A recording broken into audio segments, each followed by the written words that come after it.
Place maintenant à la cérémonie et place maintenant à l'hommage que nous souhaitons faire à Françoise Hélène Jourda.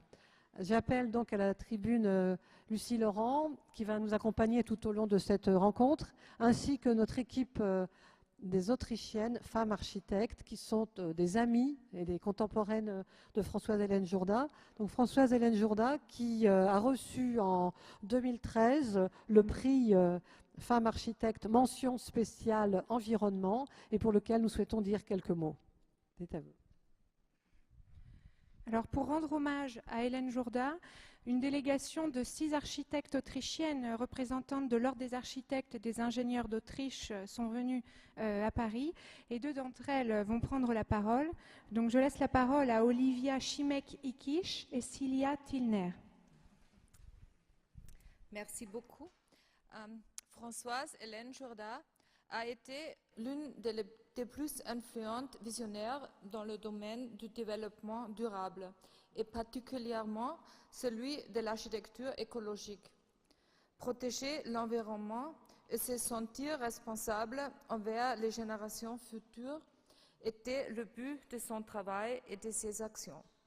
L'architecte française a réussi à combiner architecture, urbanisme, son bureau d'architecture à Paris, avec la recherche scientifique à l'Université technologique de Vienne.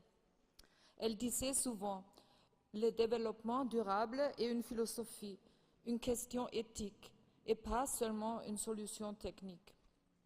Son désir principal était de créer une architecture qui prenait en considération d'un côté le paysage, d'un autre l'équilibre naturel, mais ouvrait aussi des ressources nouvelles pour le pays et la région, et aider à promouvoir l'économie.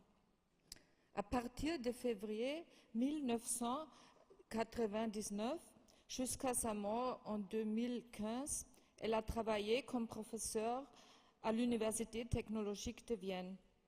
Elle était la première femme professeure à la faculté d'architecture et d'urbanisme.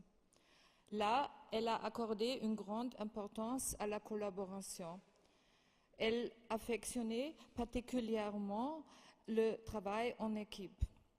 À partir de 2009, elle a annoncé le lancement du prix Bleu, Blue Award, un prix pour les projets écologiques. Le prix avait pour but d'ancrer la philosophie du respect de l'environnement dans les futures générations d'architectes. J'ai connu Hélène Jourda en personne, comme collègue et amie. Nous, femmes architectes, regrettons la perte de cette collègue pleine d'énergie et visionnaire. Et pour continuer avec les visions, on est venu ici aujourd'hui pour être avec vous. On est très heureuse d'être ici et pour peut-être continuer cette vision du prix Femmes architectes en Autriche, comme Catherine l'a déjà mentionné. Et surtout, on apporte toutes nos félicitations et salutations de notre ordre d'architectes en Autriche.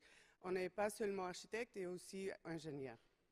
Et notre délégation est aussi des fonctionnaires élus de cet ordre d'architectes et ingénieurs. Et on va amener avec nous la vision de ce prix et aussi le désir de peut-être installer et renforcer un réseau européen et peut-être aussi mondial entre nous, femmes architectes. Merci beaucoup à Harvard pour tous les efforts et merci à vous toutes pour les efforts pour le métier et nous, femmes architectes. Merci.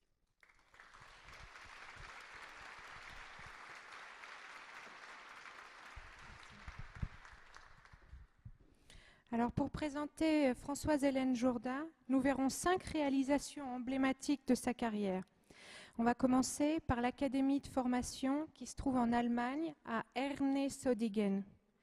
Donc, cette œuvre se situe au cœur de la région de la Ruhr, dans une friche industrielle.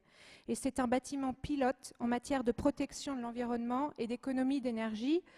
Comme nous avons vu précédemment, toute sa carrière est portée sur ce thème-là. Ensuite, on voit un immeuble de bureau à Saint-Denis, où, en parallèle des objectifs traditionnels d'un immeuble de bureau, on trouve une volonté d'exemplarité en matière de développement durable. Plus particulièrement, c'est évidemment la caractéristique énergie zéro qui a été recherchée. C'est de même pour le musée botanique de Bordeaux, où on voit que ce musée est composé de serres, de boîtes et de cailloux, et il est entièrement à énergie zéro.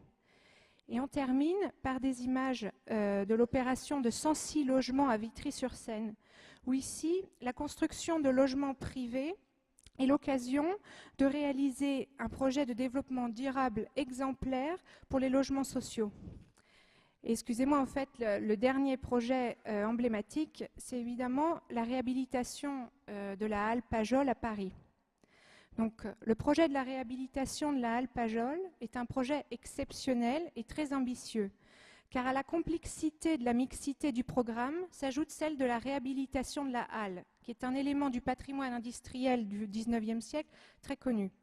Presque tous les matériaux utilisés, comme la tuile concassée, les rails ou les pavés, proviennent de reliefs de l'ancienne halle. En contraste avec la halle, ce sont des volumes très purs, parallélipédiques, construits en bois pour les murs et les façades, posés sur des fondations indépendantes de celles de la halle et glissés derrière les poteaux de support de la couverture des sheds en toute indépendance. Les bâtiments contiennent une bibliothèque, la plus grande auberge de jeunesse de la capitale et des commerces.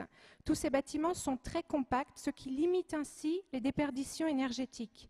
Leurs murs sont d'une épaisseur d'environ 50 cm et sont isolés de sorte à supprimer les besoins de chauffage lorsque les bâtiments sont occupés et apporter un confort important en été. Le bâtiment à énergie positive produit son électricité grâce à 3500 m² de panneaux photovoltaïques.